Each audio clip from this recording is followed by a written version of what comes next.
വയനാട് ദുരന്തത്തിന് ഇരയായവരെ സംരക്ഷിക്കുന്നതിന്റെ ഭാഗമായി മുഖ്യമന്ത്രിയുടെ ദുരിതാശ്വാസ നിധിയുമായി ബന്ധപ്പെട്ട് വിവാദ പരാമർശങ്ങളുമായി നിരവധി പേർ രംഗത്തു വന്നിരുന്നു. അതിലൊരാളാണ് ബിഗ് ബോസ് താരം അഖിൽ മാരാർ.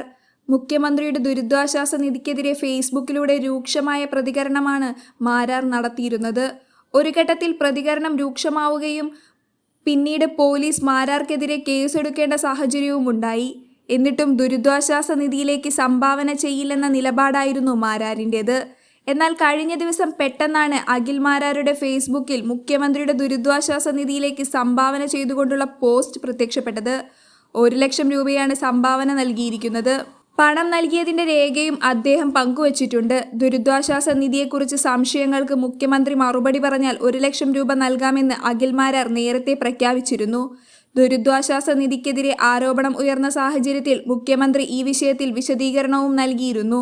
ഇതിനു പിന്നാലെയാണ് മാരാർ പണം നൽകിയത്.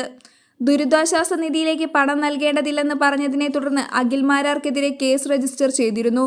സ്വന്തം നിലയിൽ വയനാട്ടിലെ ദുരിതബാധിതർക്കായി സ്ഥലം ഏറ്റെടുത്ത് വീട് നിർമ്മിച്ചു നൽകുമെന്നായിരുന്നു മാരാർ പറഞ്ഞിരുന്നത്. എന്നാൽ ഫേസ്ബുക്കിൽ ഒരു കുറിപ്പും അദ്ദേഹം പങ്കുവച്ചിട്ടുണ്ട്. എന്ത് തെമ്മാടിത്തരം കാണിച്ചാലും പഞ്ചപുച്ഛമടക്കി വോട്ട് ചെയ്യുന്ന കഴുതകളായ ജനങ്ങളാണ് പലപ്പോഴും കമ്മ്യൂണിസ്റ്റ് പാർട്ടിയുടെ ശക്തി. തെറ്റുകളെ ചോദ്യം ചെയ്യാനുള്ള ഭയം ഇവരിൽ സൃഷ്ടിച്ചെടുത്തതാണ്.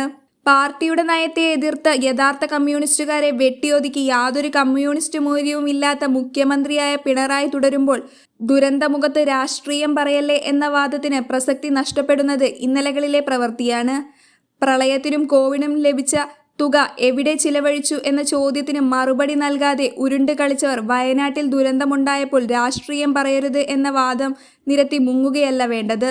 അഭിമാനത്തോടെ ആത്മധൈര്യത്തോടെ ഇന്നലകളിൽ ചിലവഴിച്ച കണക്കുകൾ പുറത്തുവിട്ട ശേഷം സർക്കാരിനെ സഹായിക്കാൻ പറയണം. മുഖ്യമന്ത്രിയുടെ ദുരിതാശ്വാസ നിധിയിൽ പണം നൽകേണ്ട എന്ന വ്യക്തിപരമായ അഭിപ്രായം പറഞ്ഞതിന് എനിക്കെതിരെ കേസെടുത്തു.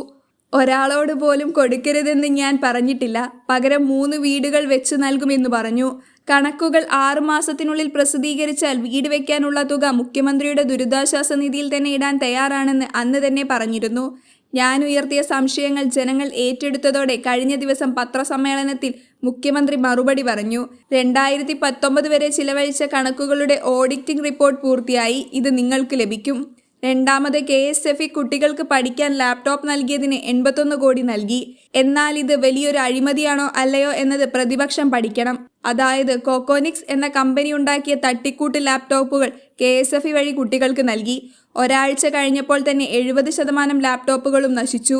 പരാതിയുമായി അലഞ്ഞ പാവങ്ങളെ KSFEയും കമ്പനിയും ചതിച്ചു എന്ന് കുട്ടികളും രക്ഷകർത്താക്കളും പറയുന്നുണ്ട്. കോക്കോനിക്സ് കമ്പനിയുടെ ഒരു മേജർ ഷെയർ KSIDCയുടെ കൂടിയാണ്. KSIDCയും മുഖ്യമന്ത്രിയുടെ മകൾ വീണയുമായി ബന്ധപ്പെട്ട അഴിമതി ആരോപണങ്ങൾ നേരത്തെ നമുക്ക് മുന്നിലുണ്ട്. ഇതുകൊണ്ട് ഈ ലാപ്ടോപ്പുകൾ ആർക്കൊക്കെ ലഭിച്ചവരുടെ പിന്നീടുള്ള അവസ്ഥ എന്താണ് എന്നീ കാര്യങ്ങൾ പൊതുജനമധ്യത്തിൽ കൊണ്ടുവരാൻ പ്രതിപക്ഷത്തിന് കഴിയട്ടെ. ദുരിതാശ്വാസ നിധിയിൽ മുഖ്യമന്ത്രിയും പരിവാരങ്ങളും മാധ്യമങ്ങളും സൂപ്പർ താരങ്ങളും ഒക്കെ പറഞ്ഞിട്ടും ആരും പണം ഇടുന്നില്ല. അബ്ദുൾ റഹ്മാന് വേണ്ടി 4 ദിവസം കൊണ്ട് 34 കോടി സ്വരൂപിച്ച നാട്ടിൽ ഇത്ര വലിയ ദുരന്തമുണ്ടായിട്ടും പലരും പണം കൊടുക്കാൻ മടിക്കുന്നത് ഭരിക്കുന്ന ആളുടെ പ്രവൃത്തി കൊണ്ടാണ്. എന്നാൽ ഇന്നലെ കാണിച്ചത് ഒരു ജനാധിപത്യ മര്യാദയുടെ ഭാഗമായി എനിക്ക് തോന്നിയതുകൊണ്ട് ആ മര്യാദ തിരിച്ചും കാണിക്കുന്നു. സർക്കാരിൻ്റെ ഭാഗത്തുനിന്ന് ചെയ്യേണ്ട സഹായങ്ങൾക്ക് എൻ്റെ ഭാഗത്തുനിന്നും ഒരു ചെറിയ പിന്തുണ. ജില്ലാ ഭരണകൂടവുമായി സഹകരിച്ച് അർഹതപ്പെട്ടവർക്ക് നേരിട്ട് തന്നെ വീട് വെച്ച് നൽകും. കേസെടുത്തു വിരട്ടാൻ നോക്കിയപ്പോൾ ഞാൻ പ്രതികരിച്ചതും മുഖ്യമന്ത്രിയുടെ മറുപടി നൽകിയപ്പോൾ ഞാൻ പ്രതികരിച്ചതും രണ്ടും 2 രീതിയിലാണ്. അതുകൊണ്ട് മഹാരാജാവ് ചമയാതെ മനുഷ്യനായി മര്യാദക്കാരനായി ജനങ്ങളെ സ്നേഹിക്കാൻ നോക്ക്. ജനങ്ങൾ കൂടെ ഉണ്ടാകും. ബാക്കി കണക്കുകൾ പുറത്തു വന്ന ശേഷം അടുത്ത തിരഞ്ഞെടുപ്പ് മറക്കേണ്ട. ഇങ്ങനെയായിരുന്നു അഖിൽ മാരാർ ഫേസ്ബുക്കിൽ കുറിച്ചത്.